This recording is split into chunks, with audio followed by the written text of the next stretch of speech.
While I was setting the table on Thanksgiving, my dad recorded a video of me and posted it on Facebook with the caption, "Look at this failure.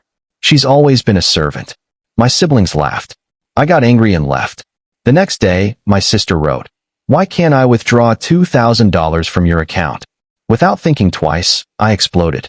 And I was setting the table for Thanksgiving like I always did. Plates, glasses, silverware. That's how it started every year. Everyone else lounged around like guests in a hotel, while I moved around the kitchen like staff. It had become such a routine, no one even thanked me anymore. I did the work, they took it for granted. And this time I told myself to stay quiet and just get through dinner. My sister was on the couch fake laughing at something on her phone, and my brother was yelling at the TV because his team was losing. My dad cracked open another beer before noon. My mom was the only one actually helping quietly sliding the turkey into the oven. That was the last Thanksgiving I would ever spend in that house. I just didn't know it yet. I didn't see my dad holding his phone.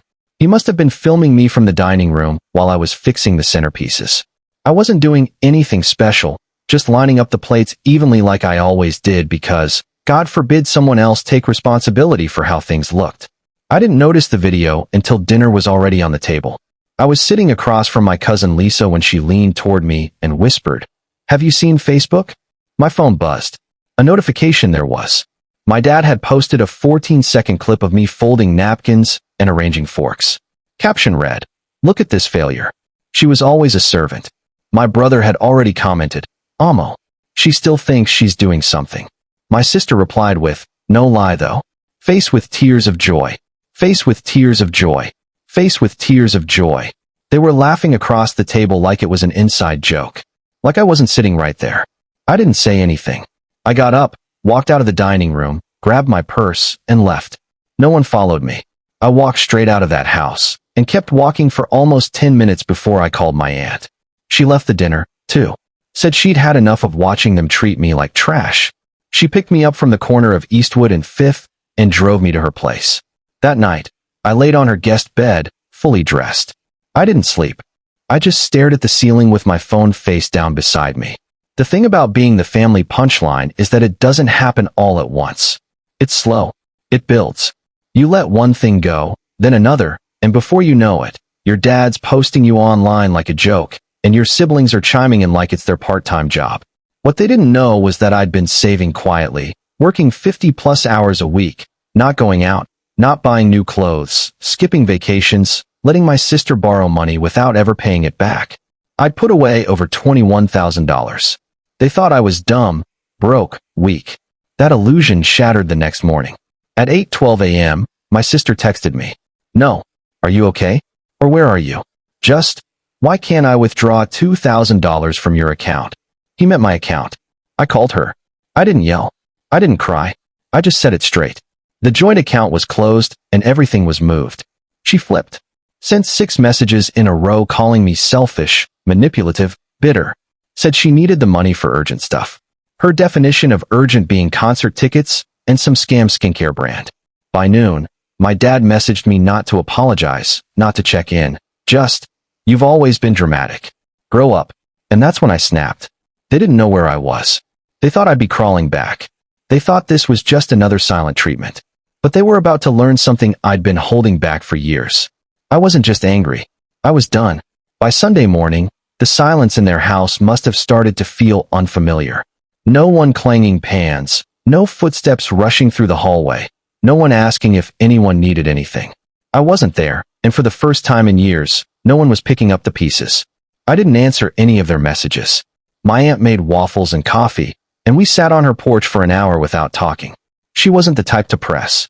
She just said, "Whatever you decide, make sure it's not out of guilt." I nodded. My phone buzzed 5 times during breakfast. I didn't check it once. Around noon, I did open my phone. Not because I cared what they had to say. I just needed to confirm what I already suspected.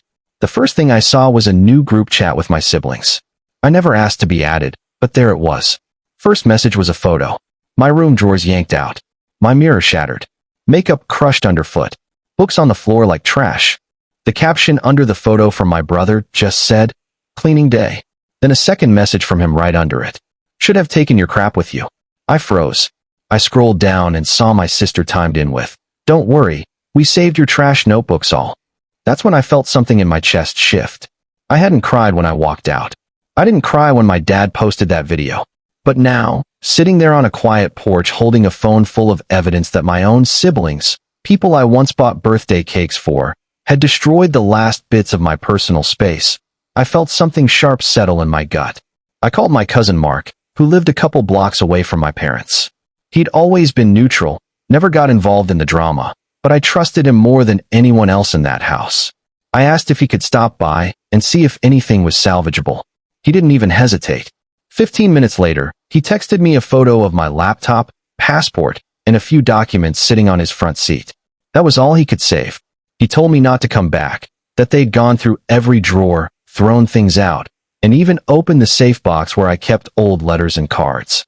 He said my sister was joking about burning my journals. I didn't reply to that. I didn't know what to say. That didn't sound like screaming. That night, my mom called. Her voice was low. She said she didn't know they were going to do it. Said she tried to stop them. Said my dad told her it was time to teach Rebecca a lesson. She apologized like it would glue anything back together. I didn't yell at her. I just stayed quiet.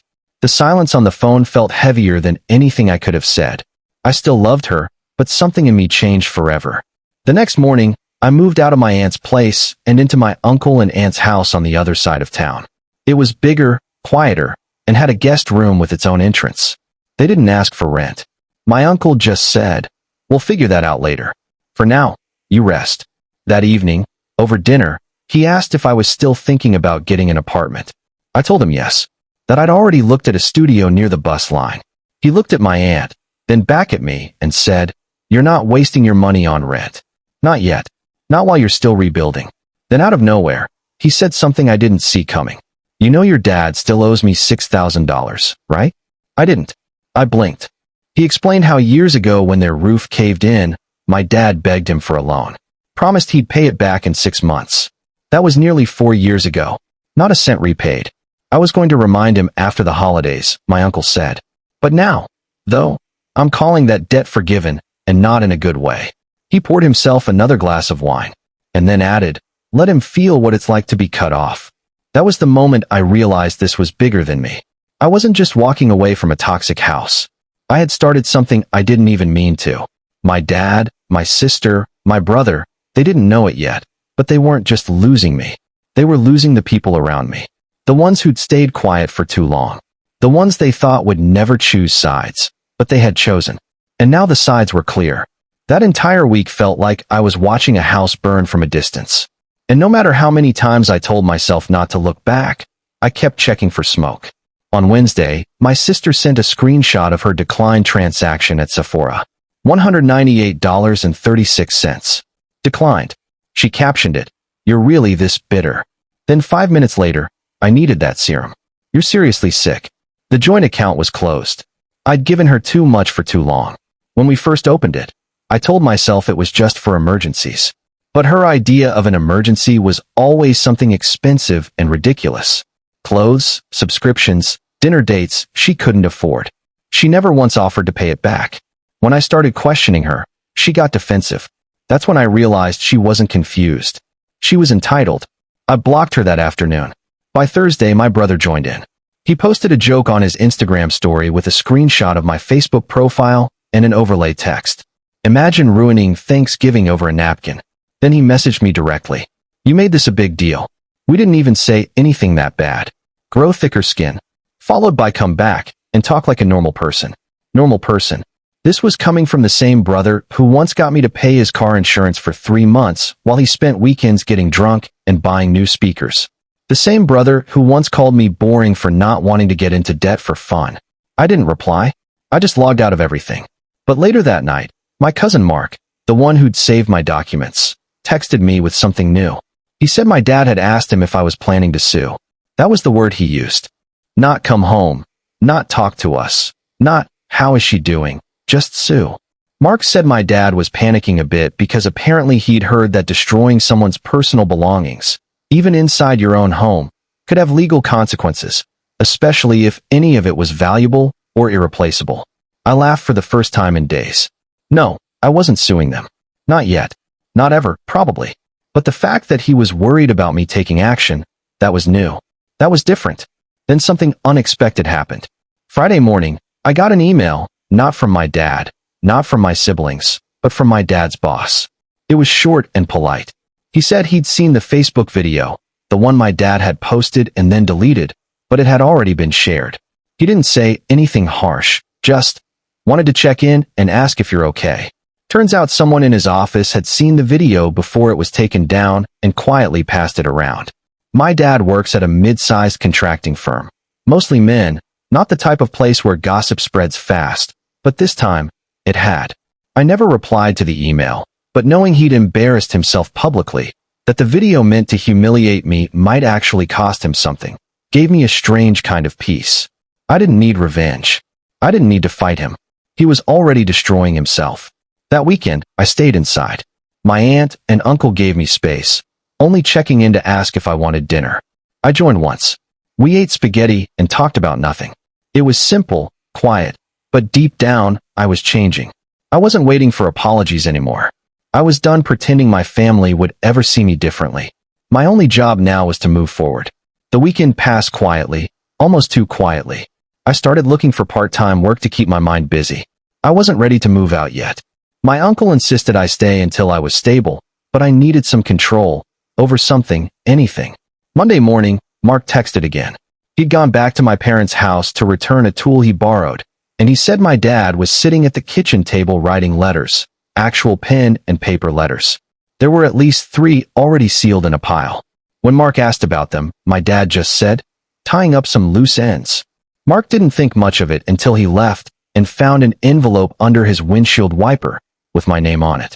He brought it straight to me. The envelope was thick, too thick for one letter. Inside were 4 folded pages and 2 photographs. One of me as a baby in my mom's arms at the hospital, and another from a camping trip when I was 11. My dad had his arm around me, both of us smiling at something off camera. I opened the pages. The first wasn't an apology, it was a breakdown. Bullet points. You were never easy to understand. You always acted like you were better than us. I'm not saying we were right, but you made it easy to ignore you. Then it shifted. Your sister has problems. We all know it. She uses people. She used you. You let her. The second page was stranger. He mentioned a loan he took out in my name 5 years ago. Said he'd used my SSN and promised to pay it off before I ever noticed. Claimed it was small, not enough to matter. That's when I stopped reading. I ran to my uncle's office with the letter. He read it twice, looked something up, then said we needed to pull my credit report immediately. When it loaded, I just stared at the screen, 2 credit cards I didn't recognize. One had a $2,400 balance. The other was closed, but showed a missed payment from 3 years ago. He'd actually done it. Used my name to get money behind my back. He'd stolen my identity. I didn't cry or scream. I just sat there holding that photo from the hospital. My uncle stood up and left the room. 10 minutes later, I heard him on the phone, serious. When he came back, he said, "We're reporting it today. You're not letting this slide." I couldn't believe it. My own father had committed fraud, actual financial crime, and he had the nerve to write it out like some twisted confession. I spent the rest of the day calling credit agencies, closing accounts, freezing reports, setting fraud alerts. It felt like cleaning up a mess I never knew existed. But that night, it got even stranger. My mom called. I didn't answer. Then she texted, "There's something in your room you need to see." I ignored it at first. I didn't trust anything from that house, but curiosity got to me. I asked Mark to check. He went the next morning and found a shoebox under my old bed with my name written on it. Inside were receipts, old cards, and a letter I'd written to myself at 18, filled with hope and plans. But beneath all that was something I never expected, a bank book.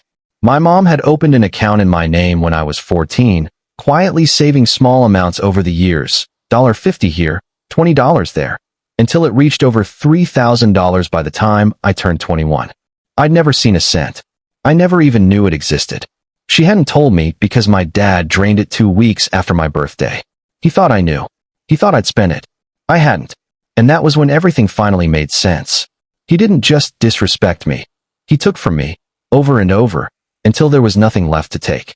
He stole from me, my money, my future, my trust. My dad buried my life under lies while my brother and sister laughed and looked away. When I found proof, the credit cards in my name, The drained account, his own words in a letter. I took it all to a lawyer. She said he'd committed federal crimes. I didn't press charges yet, but I wanted him to know I wasn't scared anymore. Then my mom showed up. She said she was leaving him and handed me things she'd saved. My journal, photos, proof of his lies. She told me he'd borrowed thousands from family, using my name, pretending I was sick or broke. I couldn't even cry. I just walked away. That night, my uncle and aunt listened quietly. My cousin gave me $1,500 he'd been saving for me. For the first time, someone gave without wanting something back. I gathered all the evidence, labeled it "You don't own me anymore," and left it in their mailbox. Weeks passed. Silence. My lawyer filed reports for fraud and identity theft. I said I wanted both justice and closure, though I wasn't sure what that even meant. Then my brother texted, "Can we meet?" He told me mom left, dad was falling apart, and my sister got caught trying to use my name again. He admitted they were the problem. I just told him, "Don't speak for me again." I stayed with my uncle, rebuilt slowly. No drama, no guilt, just peace. The fraud report cost my dad his job. My sister vanished. My mom said she was starting over. I didn't reply.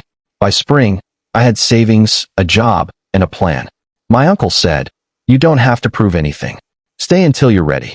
And for the first time, I felt free.